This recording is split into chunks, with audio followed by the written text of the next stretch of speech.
وأمتنا بأصحابها يا رب العالمين يا مجيب السائلين. Al-ilmu in qaranatsul khasyatu fatilka manfaatuhu fid dunya wal akhirah wa illa fa'alaika madarratuhu. Ilmu yang dibarengi rasa takut kepada Allah akan bermanfaat untuk dirimu baik di dunia maupun di akhirat. Makanya ulama itu siapa sih? Ulama adalah orang yang mempunyai rasa takut kepada Allah. Sebagaimana Allah nyatakan, innama yakhsyallaha min ibadihil ulama.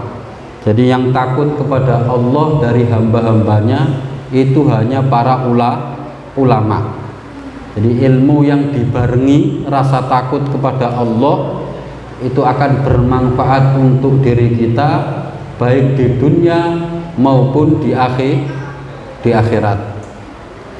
Wa illa fa'alaika madarratuhu. Kalau ilmu ini tidak dibarengi rasa takut kepada Allah, maka madorotnya, bahayanya itu kembali kepada diri kita baik di dunia maupun di akhirat. Jadi makanya ada sebuah hadis, man izdada ilman walam yazdad hudan lam yazdad minallahi illa bu'dan. Orang yang bertambah ilmu tapi tidak bertambah petunjuknya, maka dia tidak bertambah kepada Allah Subhanahu wa taala kecuali jauhnya. Jadi semakin alim tapi tidak dapat hidayah, itu bukan semakin dekat kepada Allah, akan tetapi semakin jauh kepada Allah Subhanahu wa taala. Makanya di dalam kitab Zubat dijelaskan ya, fa'alimun bi ilmihi lam ya'malan mu'adzabun min qabli ubbatil wathan. Orang alim yang tidak mengamalkan ilmunya itu akan diazab oleh Allah sebelum penyembah patung.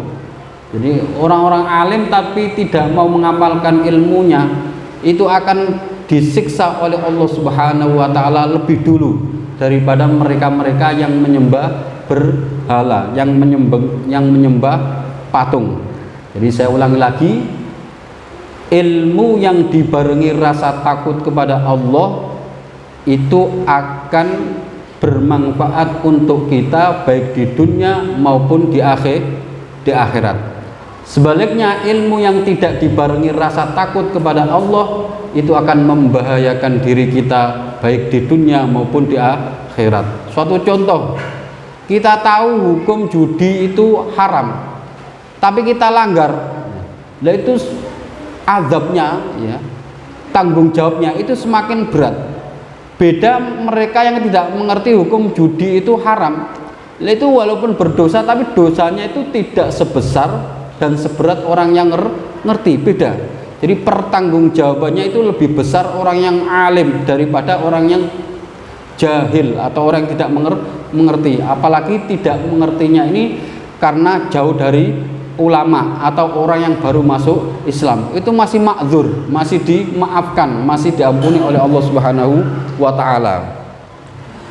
Qala Sufyan Ats-Tsauri, innama yata'allamu al-ilma liyattaqiya billaha wa innama fadlul ilmi ala ghairihi li'annahu yattaqillaha bihi fa in ikhtalla hadzal wasfu fasadat niyatu talibihi.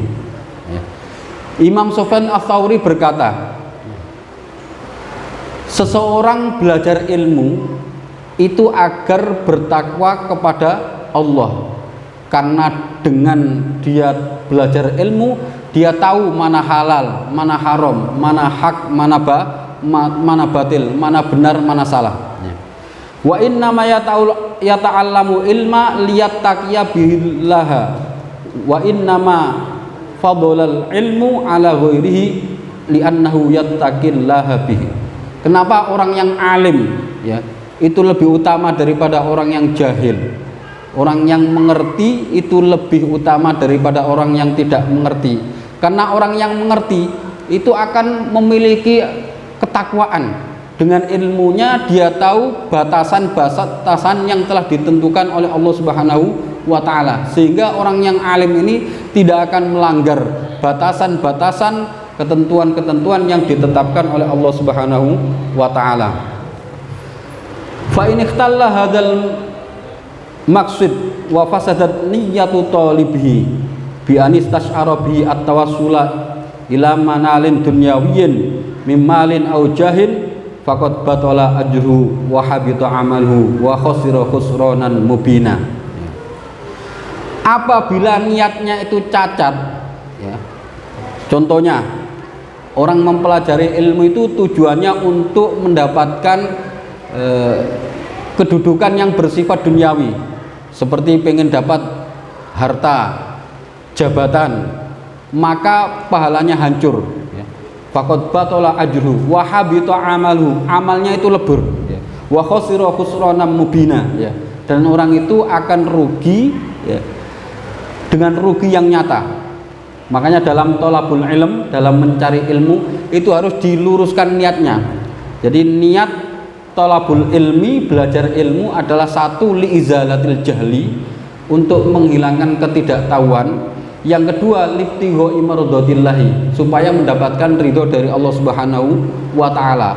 Kalaupun toh nanti dengan sekolah tinggi, dengan mempelajari ilmu yang sangat tinggi, dia jabatannya naik, itu adalah bonus dari Allah Subhanahu wa taala. Tetapi niatkan dalam mencari ilmu itu semata-mata untuk menghilangkan ketidaktahuan dan mencari ridho Allah Subhanahu wa taala. Sebab kalau niatnya itu supaya jabatannya naik, supaya mendapatkan harta yang banyak, atau supaya bisa mengalahkan lawan debatnya, maka orang tersebut tidak akan mencium aroma bau surganya Allah Subhanahu wa taala.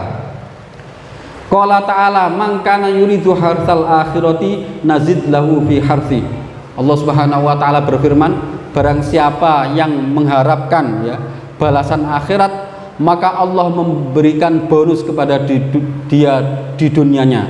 Orang kalau niatnya itu untuk akhirat, maka insya Allahnya dunianya akan ikut. Intaha.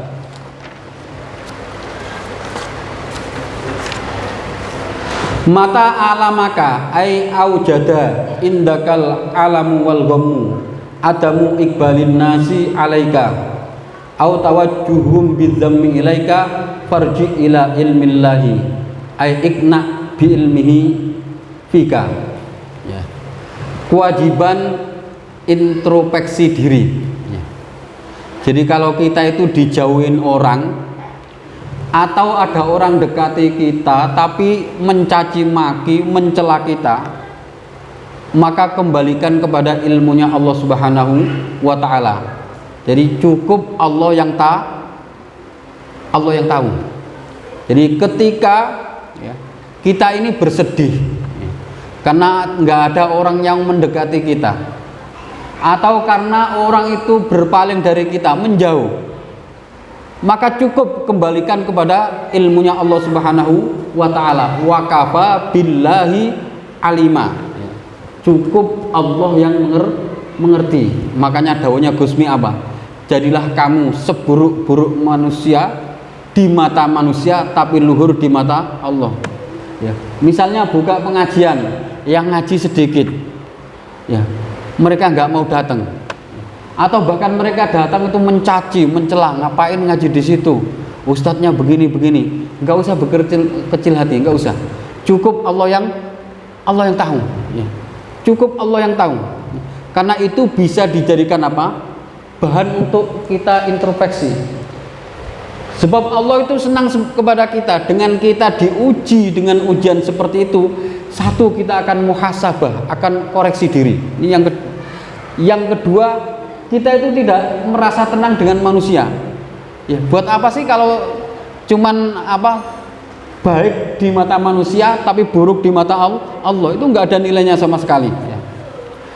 Waqtafi bihi an ilmihim bihalik al-muqtadi li iqbalihim alaika wa adami zammihim laka, ya. Ya, jadi cukup ya kamu berpegang teguh dengan ilmunya Allah Subhanahu wa taala, ya. Tidak usah pedulikan mereka yang mencelamu atau tidak memperdulikanmu, ya. Ya. Fa in kunta idallahi mukhlisan fi amalika makbulan fa ayu syai'in yadurruka min kaunika indal khulqi laisa ala dzalikal wasfi, ya.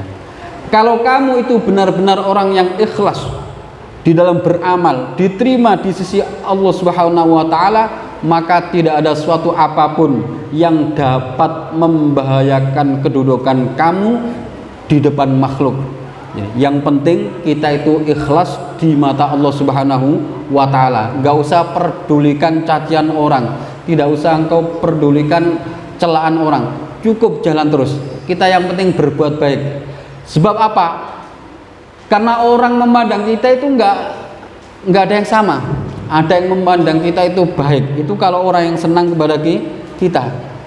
Ada orang yang memandang kita itu buruk, orang yang benci kepada kita. Bahkan ada yang sama sekali tidak peduli, nggak mau memandang kita. Kenapa? Ya karena orang itu cuek, apatis, masa bodoh. Makanya yang perlu kita perhatikan adalah bagaimana Allah itu memandang kita dengan ainur rahmah, dengan pandangan kasih sayang. Jadi kita beramal itu harus benar-benar ikhlas semata-mata karena Allah Subhanahu wa taala. Biarkan ya derajat kita itu hancur di mata manusia tetapi luhur di mata Allah Subhanahu wa taala. Yang penting bagaimana kita bisa menjadikan diri kita ini dipandang oleh Allah Subhanahu wa taala dengan pandangan rahmat, dengan pandangan kasih sayang. Tidak usah memperdulikan pandangan orang, tidak usah kita bikin pencitraan sehingga dianggap orang baik. Kalau daunnya Gusmi itu begini, kalau kamu berbuat baik nggak usah kamu tampakkan, tetapi kalau kamu berbuat nggak baik terserah, mau sampean sembunyikan, mau sampean perlihatkan, itu terserah. Kebanyakan dari kita kan enggak, rata-rata itu penceritaan. Saya kalau berbuat nggak baik, apa kata orang? Itu kita, ya saya terutama. Lah kalau Pak Ustadz nggak bener, nanti apa santrinya? Kan begitu.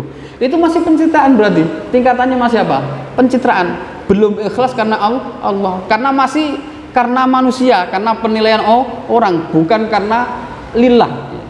Sebab dia melakukan sesuatu itu karena supaya aibnya ketutup. Padahal Allah itu nggak menilai seperti itu. Yang dipandang Allah itu adalah ketulusan dan keikhlasan hati kita, bukan pencitraan kita. Ya, sambung.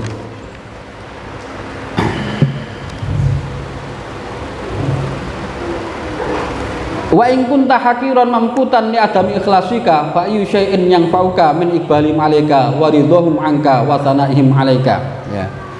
Jadi jika kamu itu menjadi orang yang hina, orang yang dibenci Allah karena tidak ada keikhlasan di dalam dirimu, maka tidak akan ada sesuatu yang bisa memberikan manfaat untuk dirimu.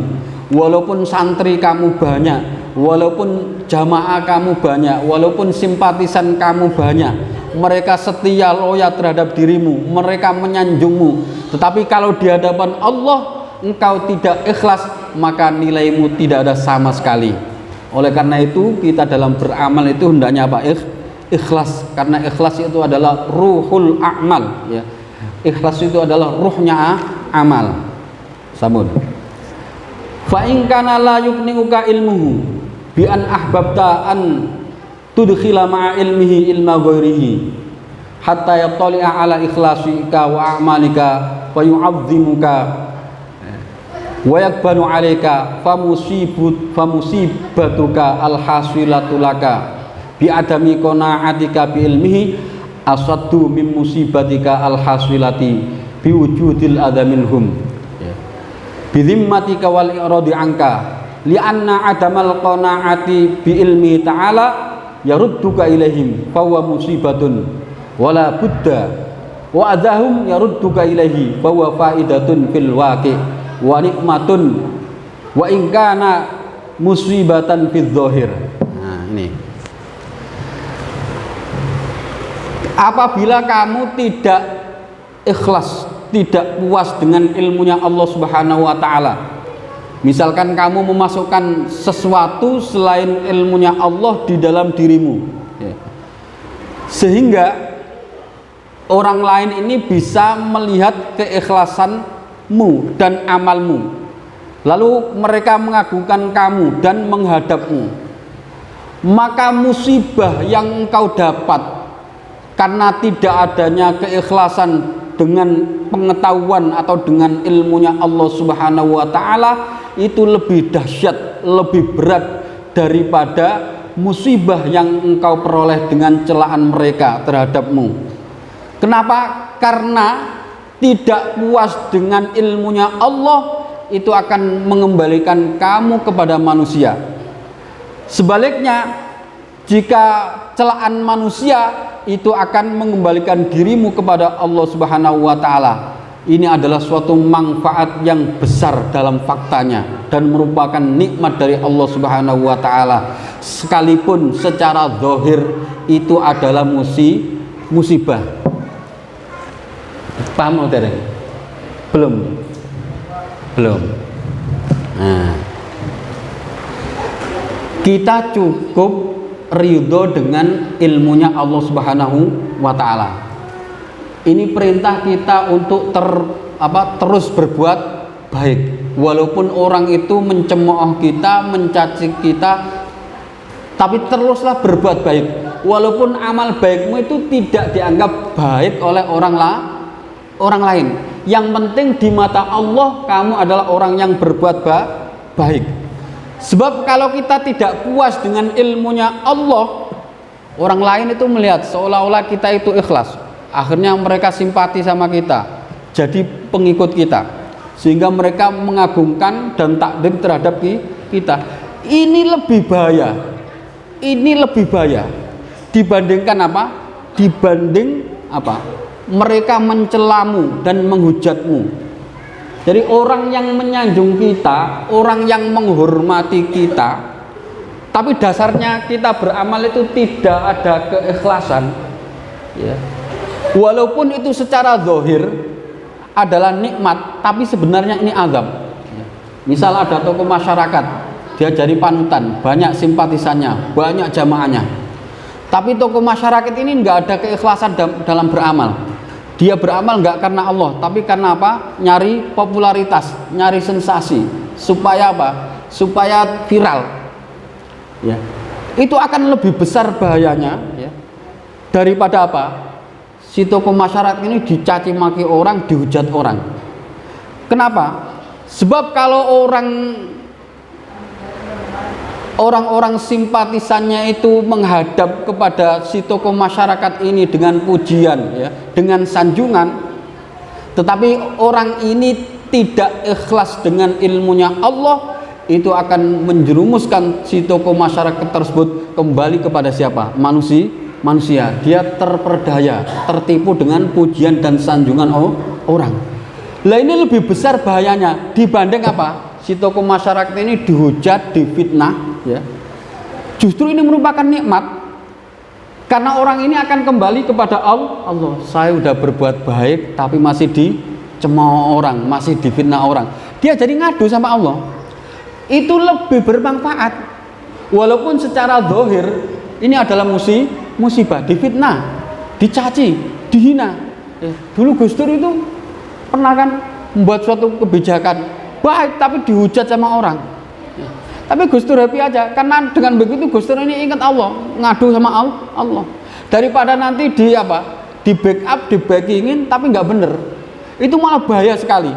Jadi kalau melakukan sesuatu yang nggak bener tapi disanjung, dipuja, itu justru menjadi musibah. Lebih baik dimaki, dicaci, walaupun secara zahir itu musibah, tapi secara batin itu adalah faedah atau manfaat dari Allah Subhanahu wa taala. Karena dengan dihina, dengan dicaci, orang ini akan ingat dan kembali kepada Allah. Tetapi kalau dia dipuja dan disanjung, akan kembali kepada manusia. Sampun paham? Paham ya? Nah, bun. Fala yang bagi lil muridi ayyakuna matma'uhu nadharuhu illa ila maulahu. Fala yafrah illa bi iqbalihi alaihi wala yahzan illa bi iradi anhu wala yanzur ilal makhluqin fi iqbalin wala i'radin.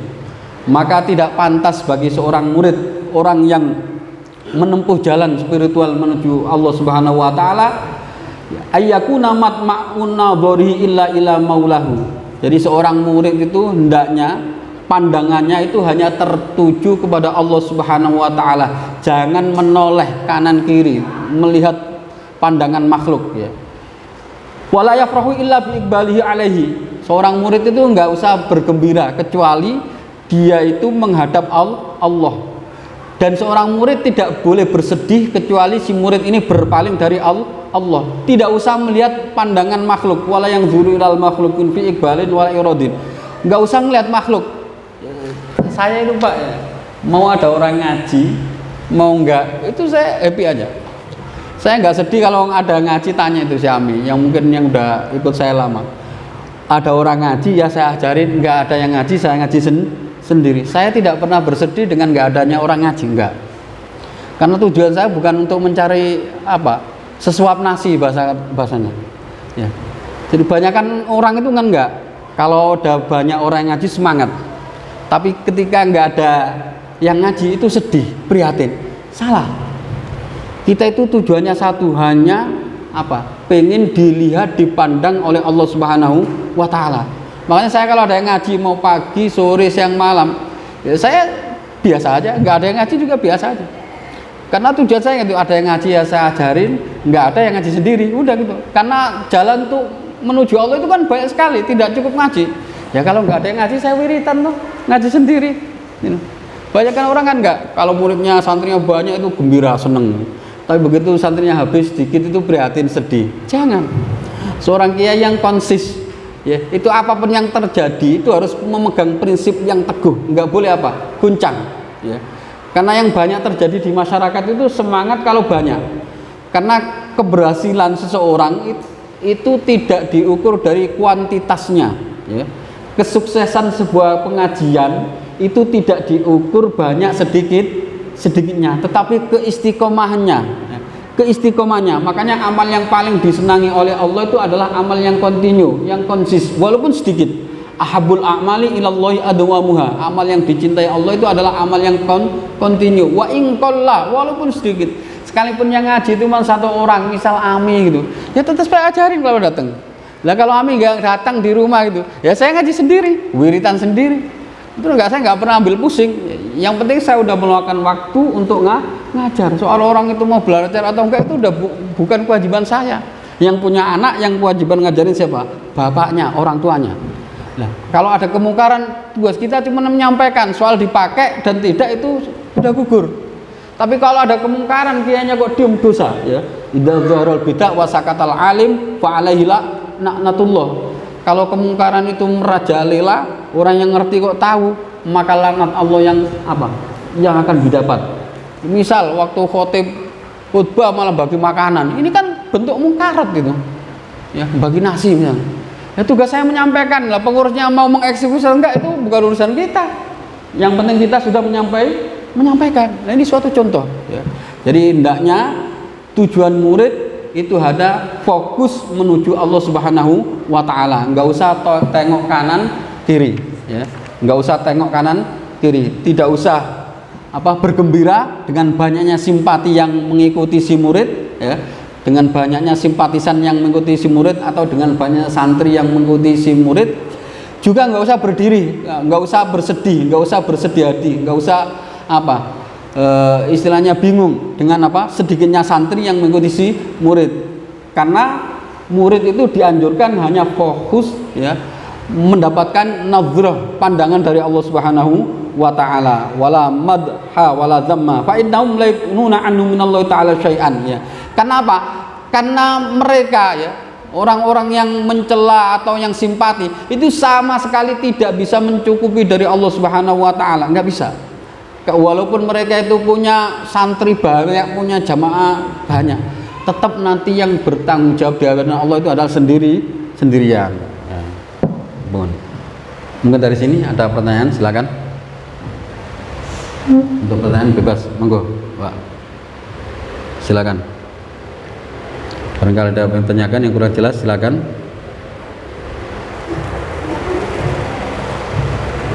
Ada yang tanyakan? Silakan.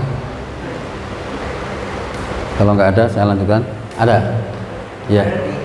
Orang yang beramal dia lah karena pamer gitu, ikhlas. Itu lebih, kalau dia nggak dapat simpatisan, dalam arti malah dijauhin, tetap dijauhin, tetap nggak jadi diraukan orang, itu berarti lebih baik daripada dia dapat simpatisan. Kenapa? Gimana? Pertanyaannya? Enggak, jadi yang dari penjelasan Pak Ustadz tadi, berarti orang yang beramal dia karena sum'ah atau karena kualitas, karena tujuan lain lah, nggak ikhlas.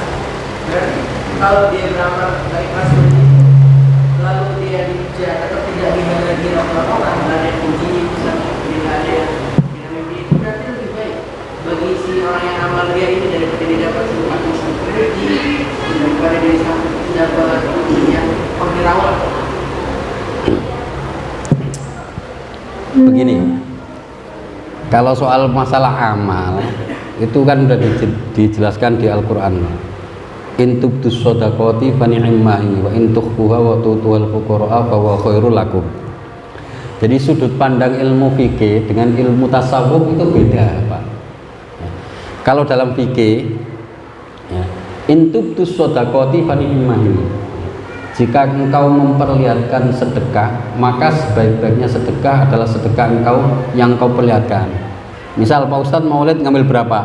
15 juta. Itu kan saya ibdakan, saya edarkan. Itu untuk seorang al-muqtadabi atau panutan itu sangat dianjurkan. Supaya apa? Liuqtadabi, supaya diikuti. Ya. Kan akhirnya jadi ikut. Ya, yang tadinya mau ngasih cepet jadi nggak enak, akhirnya 200, 300. 500, sejuta. Ini yang pertama. Yang kedua, in tukhfuha wa tu'tuhal fuqara'a fa huwa khairul lakum.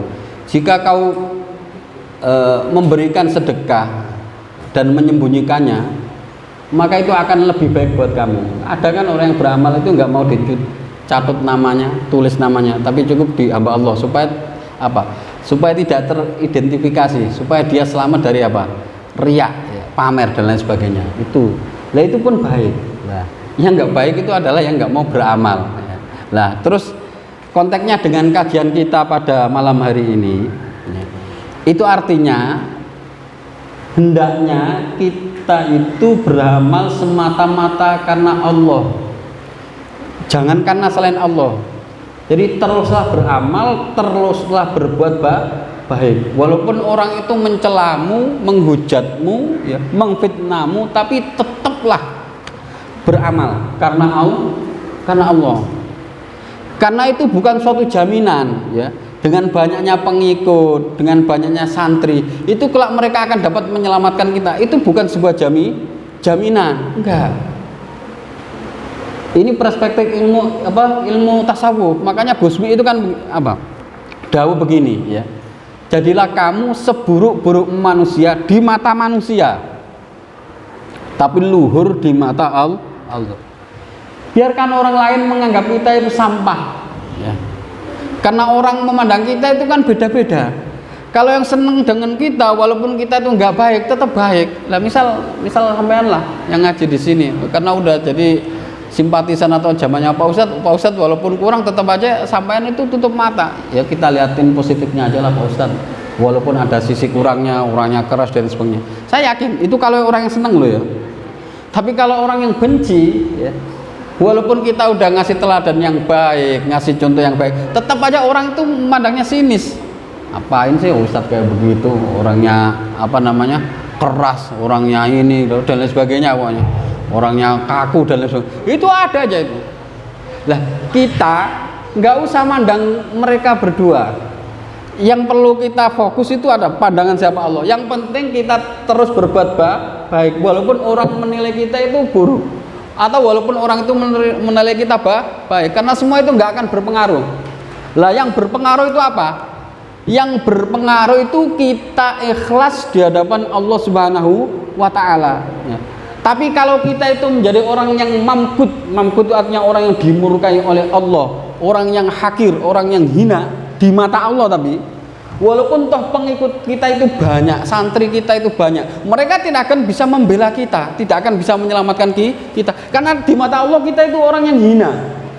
Di mata Allah kita itu adalah orang yang dimurkai, bukan orang yang diridhoi. Jadi yang dilihat adalah pandangan siapa? Penilaian siapa? Allah, bukan penilaian manusia. Namun kebanyakan dari kita itu enggak, lebih ke pencitraan toh. Saya ngasih kan soalnya nggak enak sama Pak Ustadz, deket, yakin gitu ya. Wah yang jamaah saya yang jauh itu baca doang, kok nggak ada yang ngasih baratnya. Ada tapi 1 2, tapi kalau deket ini nggak ada yang nggak ngasih. Soalnya nggak enak. Kenapa nggak pencitraan? Tanya Mas Lumak. Ya Mas Lumak. Coba kalau Mas Lumak jawab masalah, yakin nggak ngasih itu. yakin udah. Loh, ini fakta loh. Saya ngomongkan, kan ini fakta. Kita walaupun dibenci orang, ya, tapi kalau Allah itu ridho, itu lebih bermanfaat. Kenapa? Sebab dengan kita dibenci orang, tapi Allahnya ridho, ya, itu kita akan kembali kepada Allah. Tetapi walaupun kita itu dicintai orang, tapi Allahnya murka, kecintaan mereka sama kita itu nggak ada gunanya. Allah murka kok. Tadi kan begitu keterangannya. Jadi musibah besarmu adalah apa? Ketika mereka simpati terhadapmu, ketika mereka menyanjungmu, tapi Allah murka terhadap dirimu. Itu musibah besar. Faedah besar adalah ketika mereka membencimu, mencacimu, tapi Allah ridho terhadap dirimu. Ini dimusuhi, difitnah, ya, difitnah, dicaci, wah. Tapi Allah ridho dengan apa yang kita lakukan. Itu adalah faedah, sebuah manfaat besar. Kenapa? Karena kita jadi akan kembali kepada siapa? Allah. Tapi kalau kita terlena dengan pujian, sanjungan orang, kita akan kembali kepada siapa? Manusia. Mudeng nih. Ya ikhlas, tapi ikhlas itu ranahnya Allah. Kalau Ami beramal nggak ikhlas sama ikhlas amal nggak ikhlas sama miliar atau 100 juta, ikhlas 1000, saya lebih milih kama qala Habib Lutfi, saya milih sama 1 miliar Ami nggak ikhlas daripada 1000 ikhlas. Itu bahasa bahasa setan kan. Oh, beramal itu yang penting ikhlas walaupun sedikit. Itu qaulul iblis, itu bahasanya iblis. Misal Pak Irwan ini berkewajiban mengeluarkan 10 juta, tapi ikhlasnya cuma 10.000, sedikit loh. Saya kelas 10. Padahal kewajibannya 10 juta itu zakat harus dikeluarin. Itu kelakuan siapa itu? Iblis. Kewajiban mengeluarkan zakat 10 juta, tapi keikhlasannya berapa? 10.000. Yang 9.990,9 itu disimpan, nggak dibagikan, padahal itu orang lain itu. Lagi kelakuan iblis ini. Walladzina yakunizuna dzabal fiddata wa la yunfikuna fi sabilillah fabasyirhum bi'adzabin alim. Orang yang menyimpan hartanya tidak mengeluarkannya di jalan Allah, itu beri kabar gembira dengan siksaan yang pedih. Jadi ikhlas itu ada aturannya. Sampai berkewajiban zakat fitrah itu 3 liter misal atau 2,5 kg. Saya ikhlasnya cuma setengah kilo atau cuma seliter. Beramal kan yang penting ikhlas walaupun dikit. Kan walaupun dikit. Enggak muni kota, itu bukan ikhlas namanya itu. Itu pelit namanya. Yang mendingan sama ngasih ini maulid buat Pak Ustadz, saya 20 juta, sampai enggak ikhlas, saya pamit udah sebarin. Ya itu saya terima. Kama qala Habib Lutfi loh ini, bukan kata Pak Ustadz. Paham? Ya, jadi mana bakhil. Jadi ikhlas itu hati ya. Ikhlas itu hati. Jadi dari ikhlas. Banyak kan? Ya mendingan gak ikhlas lah daripada ikhlas. Tapi kalau dikit lebih banyak tidak ikhlas, ya. Lebih baik gak ikhlas tapi banyak. Ikhlas tapi sedikit. Ya. Itu kama qala Habib Lutfi. Lebih baik ya, beramal banyak tidak ikhlas daripada ikhlas tapi sedikit. Udah banyak kan. Nah, misal nih Ami ini seorang kuli bangunan ya, standarnya kuli bangunan berapa? 100.000. Sampean pekerjakan dibayar 50.000, yakin nggak mau kerja lagi itu? Nggak ikhlas sih, karena di bawah standar. Orang kerja itu ada namanya ujromisil. Ujromisil itu upah standar. Ya kayak di Bekasi standarnya berapa? 4 juta sekian. Itu standar. Ya.